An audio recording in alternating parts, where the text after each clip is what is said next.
alive. Oh, it's alive. It's alive. It's alive. It's alive.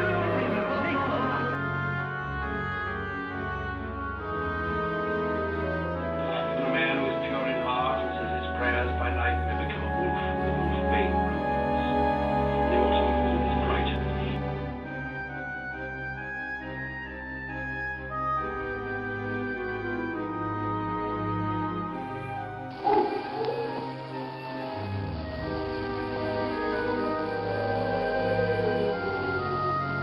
Listen to them, children of the night. What music they make. ParaReality presents Scared to Death. Welcome to Scared to Death. I'm your host, Sandman.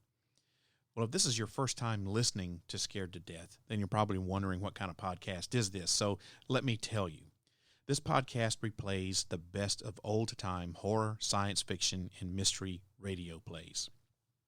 You can catch new episodes of Scared to Death on the fourth Friday of every month at 8 p.m. Central Time on your favorite podcast platform. Tonight's episode is entitled The Wendigo. This is from the Canadian-based Theater 1030. Now, unfortunately, we don't really know much about Theater 1030, except for that they were based somewhere in Canada, and the shows are in the genres of horror, fantasy, and mystery. And another unfortunate thing is that we don't know the dates of the shows because they just weren't given. And as far as I can find out, there are only 14 episodes. I don't know if there are more than that or not, or if that's all that they produced, but I can only find, after exhaustive research, 14 episodes of Theater 1030, and this is one of them. So can't really tell you a whole lot about Theater 1030, unfortunately. So here it is. I hope that you enjoy tonight's presentation of The Wendigo. Time to tell tales of the unaccountable, of apparitions by night, and phantoms and shadows. Time to tell strange stories of fantasy and the supernatural. Theater 1030 presents The Wendigo, a strange tale of the supernatural by George Salverson, from a story by Algernon Blackwood, and starring Ed Wilson as Simpson and Robert Christie as Dr. Cathcart.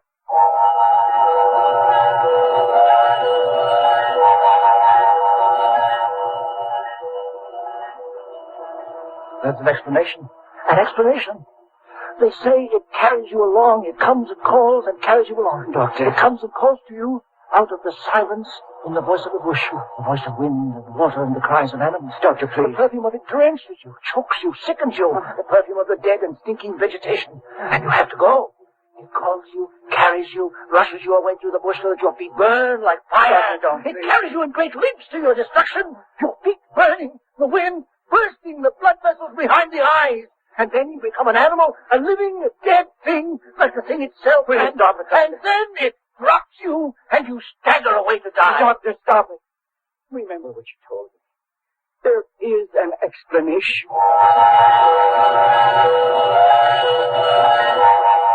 I am wrapped around with a wall of silence. The silent snow, the silent trees, the silent forest, the silent wall of wilderness. They all listen. The listening snow, the listening trees. There is something out there in the forest, and they listen for its voice.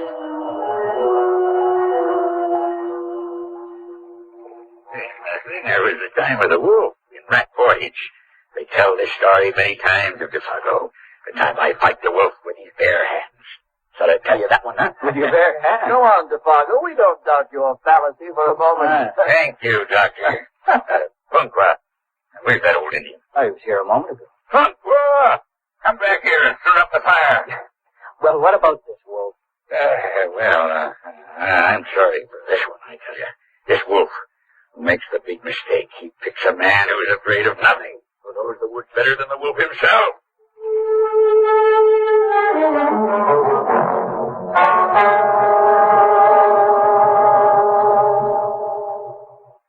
when it began.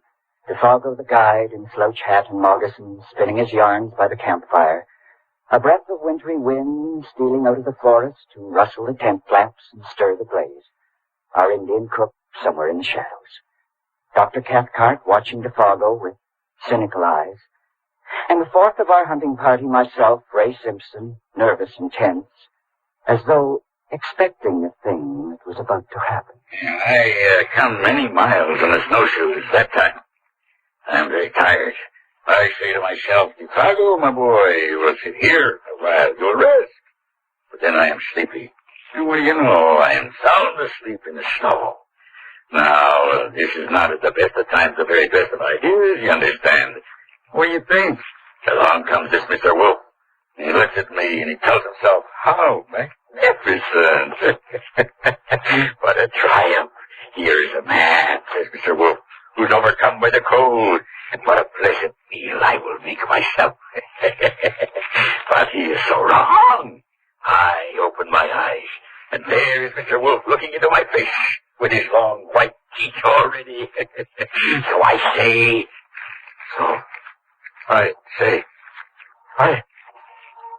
What is it?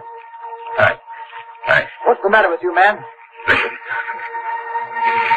What is it, Defago? What are you listening for? Are you trying to get a rise out of us? Quiet. Did you hear it? No, not a thing. You heard nothing in the bush. No, stop this little game. You can't frighten me with this nonsense, Defago, but you scared the living daylights out of Ray. You heard nothing but the wind. Yes, that's all. Did you smell something just then? Smell something? Really, Dr. Defago? Only the fire. Why? What is it? It was nothing. With my imagination. Punkwa! Yeah, where's that Indian? The fire will go out. You'll probably find him in your tent hiding from the Wendigo after your little performance. Punkwa! You know that story then, Doctor. Well, I'm interested in other things besides medicine and hunting moose. For example, native superstitions and the vagaries of the human mind. That's why you don't take me in with your little game. Little game? Of course. The dark forest full of unseen things surrounding us, the fire fading, working on the imagination. And then you decide to play a little trick. Very childish, Defago. If it does not disturb you, then why are you angry? Childishness always irritates me, Defago. Doctor, what was that you mentioned? The Wendigo? Just some Indian nonsense. Yes, that's all. Punkwa! I better look for that fella. I will have a look. All right. It's a very queer thing, Doctor. Tomfoolery. You think he was there? Certainly.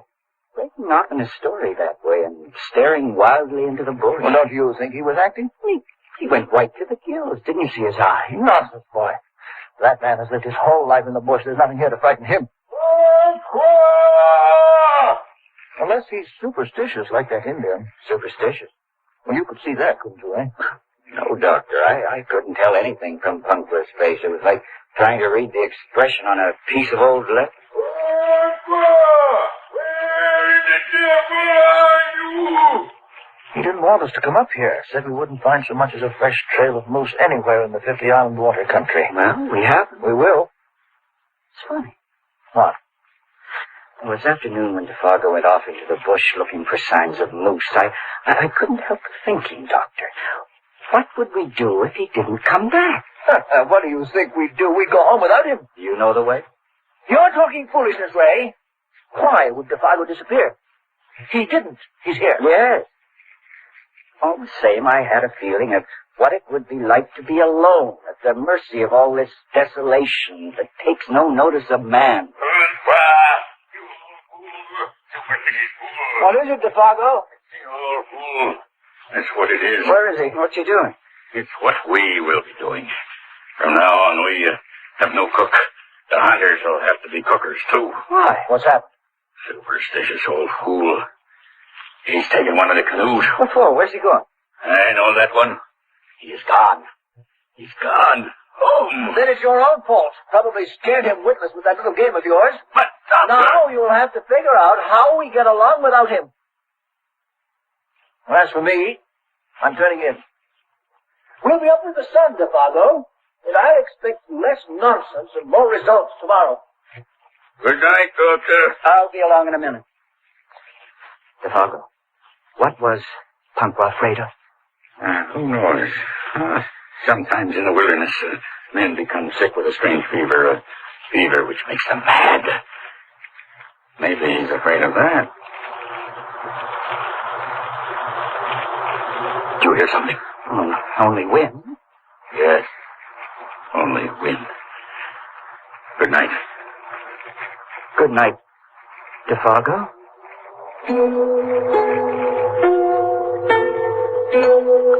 I saw DeFargo move off to his tent with the lantern spilling 100 moving shadows into the trees. I lay beside Dr. Cathcart on the bed of balsam boughs. I felt a shadow lying between us. Not a shadow of the night, a shadow of the strange fear that had leaped upon DeFargo in the middle of his choking. It crept through the canvas from the world of crowding trees. I felt in my soul the profound stillness of a primeval forest when no wind stirs. Then I slept. Or so I thought. No, I was lying with my eyes open, listening intently, with the running of my blood beating drums in my ears. Ray, Doctor, what is that sound? Listen. What? It's from the other tent. It's DeFargo. The fool is dreaming. I'll see if he's all right.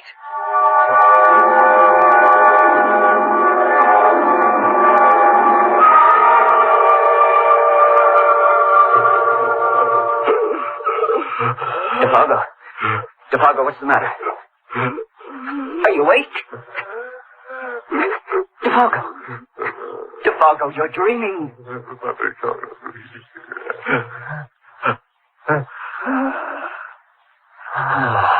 Oh, that's better. What is this? A man sobbing like a child while this whole awful wilderness of woods listens?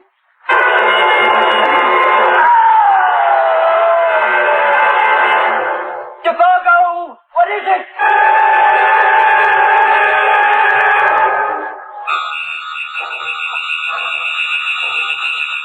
Doctor! I hear it. What is it? Quiet!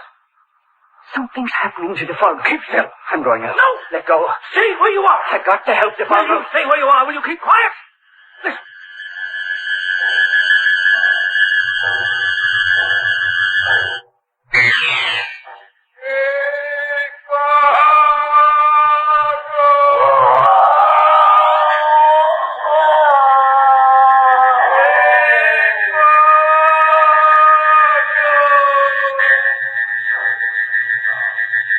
Doctor. Quiet! Fire! Fire! Oh, fire! Oh, my burning feet! Oh, fire! Oh, fire! Oh, my burning feet! Oh, my burning feet! My burning feet!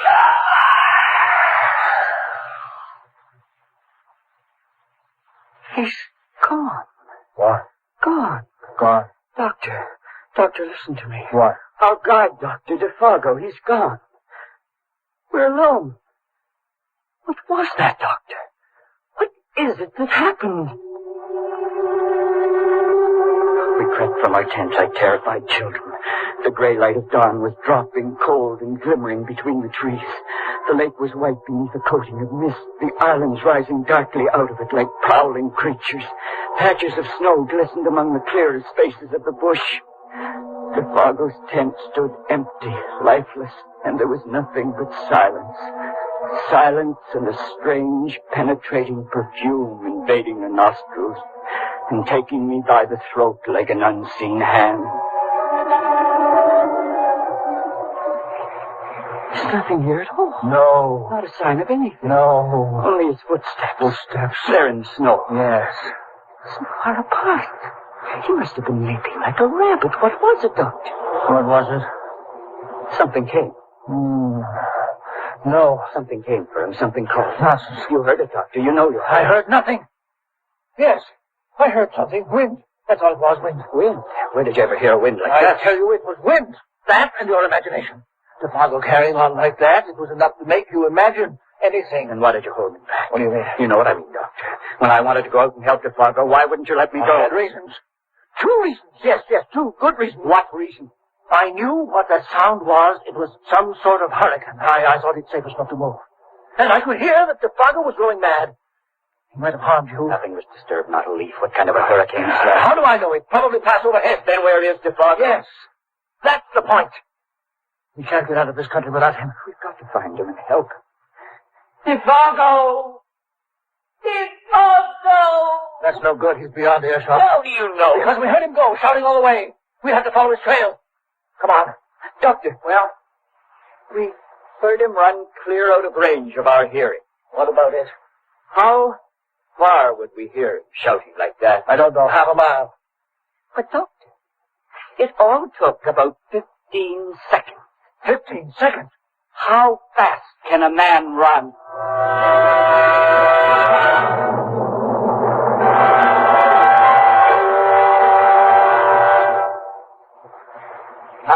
There's the end of the trail. No more snow. Trees are too thick for it here, and of course that's the way he chose to run. How will we find it? He must have been tearing himself to pieces rushing through the bush like that.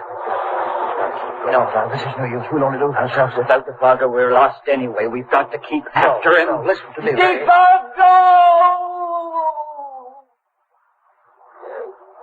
That's it. Now listen, Ray, we must stop running around like frightened, superstitious women. And what do we do? We're going back to camp. We're going to organize ourselves for a systematic search. You're so rational. You're so ready with explanations. How do you know we'll ever find him? We can't be far. How can you explain it all away, Doctor? He's rushing away so fast. The crazy words he was using, that perfume in the air and that sound, you can't explain. Ray, there's an explanation for everything.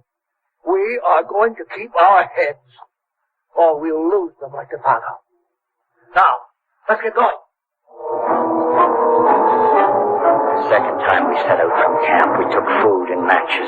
Dr. Cathcart carried the new 303 rifle, of which he was so proud, and I took a hatchet, blazing the trees as we traveled in a wide sweep in search of Defago's trail. Hey, what is it? Come and look. Here it is. We found it. Yes. Those are the tracks of human feet, sure enough. Defago's? Yes. But what's this beside them? Beside them? Yes, look here. Oh, animal tracks. There you have your simple explanation for the whole affair, Ray. Wow. How does that explain anything? Those big marks have been left by a bull moose. Now I know what happened. Well? The wind against it, the moose blundered into camp. It uttered a cry of alarm which we heard in the wind. Defago heard it too in his sleep. Remember the nightmare he was having? Yes. But why did he? He's a superstitious fellow. And that Indian had filled him with stories about the Wendigo. He suffered a temporary derangement, perhaps nothing more than panic. Now he's tracking the animal. Yes. Could be. We have nothing more to fear. Let's take a breather. And a bite of food before we go on. Oh, you were right. You were right. There is an explanation for everything, Doctor. And if you knew the kinds of explanation that have been going through my mind. I know. Here. Take a couple of sandwiches. Thanks, Doctor. I've got the water there and parched. Here. Thanks.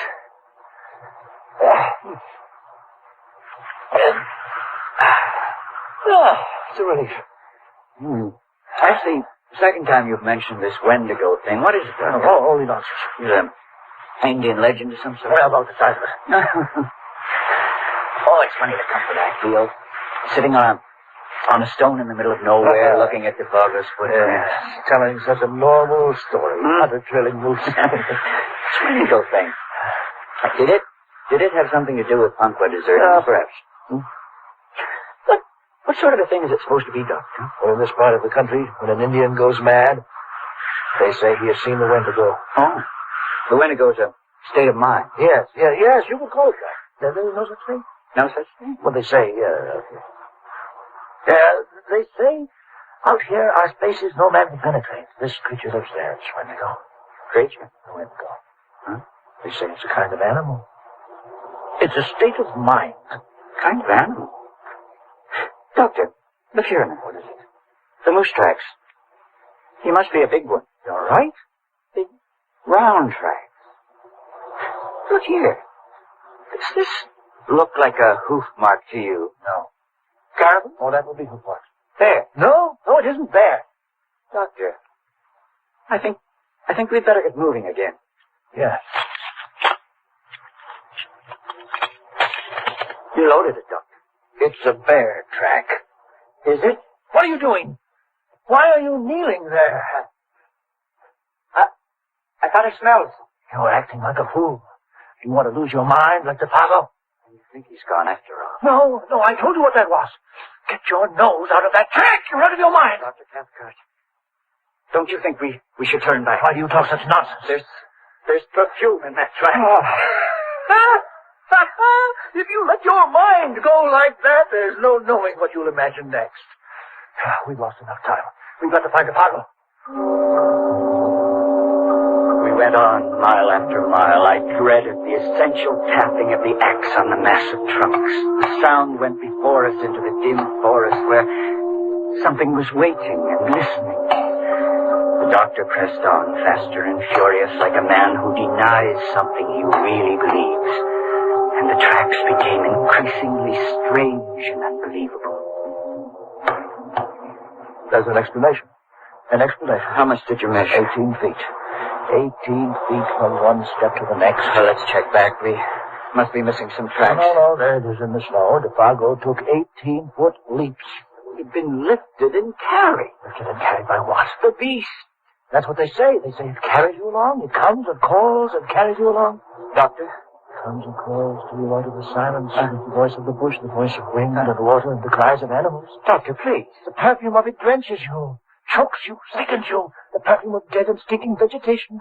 And you have to go. It calls you, it carries you, it rushes you away through the bush so your feet burn like fire. That's what he said, the feet of fire. Doctor, don't. It carries you in a great, screaming leaps to your destruction, with your feet burning and the wind bursting the blood vessels behind the eyes. And then you become an animal, the living, dead thing like the thing itself, and it drops you, and you stagger away to die. Dr. Cathcart, will you stop it, please? This is not like you. Remember what you told me. There is an explanation. Yes, an explanation. Let's look ahead.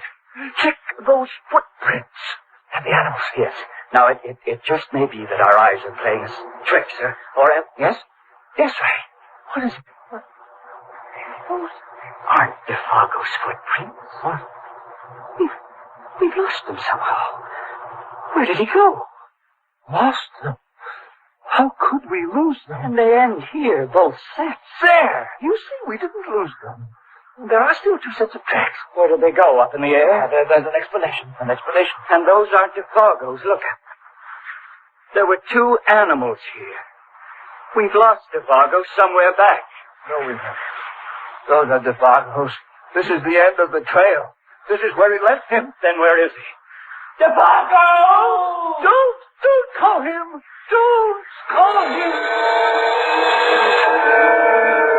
The big trees closed in on us like gangsters. I stared around with no power of thought, no judgment. The feet that printed the surface of the snow had come this far, and then nothing. And here were Defago's prints, neat, round duplications of the strange animal track. The feet that produced them had therefore changed, and my mind reared up with loathing and incredulous bewilderment. Don't call him. Don't. Doctor, get hold of yourself. We're going back. But we have to find Defago. We'll never find him. We'll die in these woods without him. That's better. Better? Why? I tell you, we're going back. We have to give it up. But, Doctor, We have please. to give it up. Go. All right, then. Let's go back. Good. If we hurry, we can make the camp by nightfall. Yes, of course. We'll have it all explained. You see, Ray is hopelessly lost when it happens in these woods, even with a man like Defago. Then there's no chance. We've done it. There he is. Huh? Coming through the woods. It's Defago. No, Ray. It's Defago. Defago! It isn't Defago. It is Defago! You see? No, it isn't Defago. Yes. Not anymore. What do you mean? Keep him away. Keep him away. Please. Doctor, put down that gun. Keep him away, Doctor. You're out of your mind. It's all a lie. Give me that gun. All a lie. Superstition, I defy you! Doctor, control it. All in the mind. You're nothing. Here it comes, and it's nothing. Listen to it come. It comes for me. I'm coming. Oh, the fire! The fire! The fire! Oh, the fire! The fire!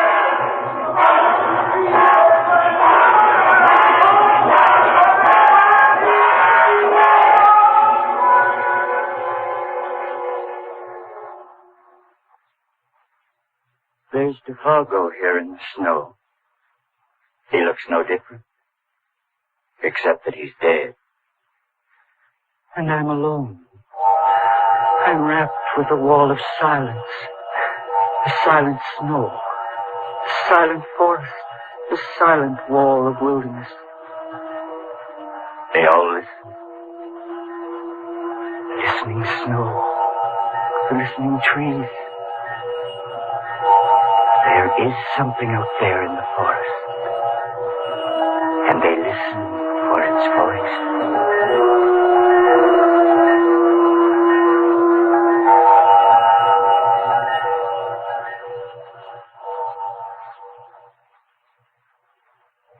Theater 1030 has presented The Wendigo, a tale of the supernatural by George Selverson, based on a story by Algernon Blackwood. In the cast, Robert Christie as Dr. Cathcart, Ed Wilson as Simpson, and Murray Westgate as Defargo. Sound effects were by John Fliz. Technical operation, Robert Burt. This is Bill Lawrence speaking.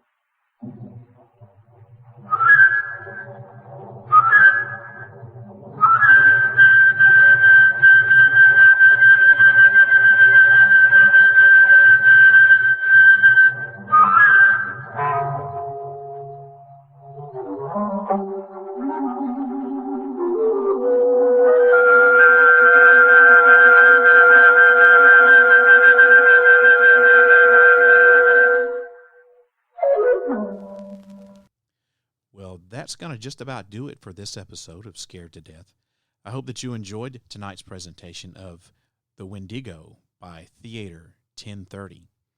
Now, you can find past episodes of Scared to Death, as well as all episodes of my companion podcast, ParaReality and Set It Off, on my website. That's ParaReality.com.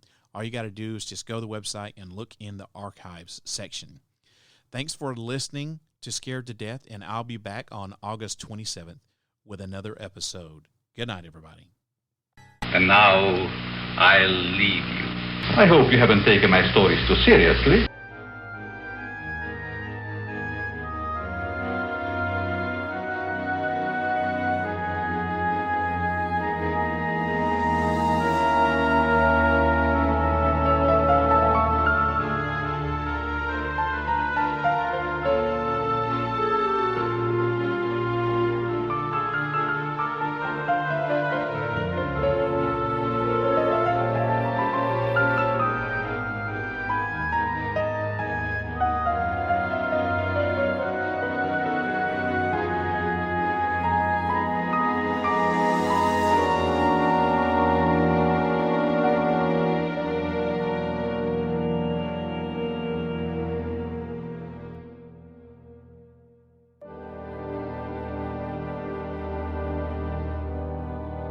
You have been listening to Scared to Death, presented by ParaReality Radio.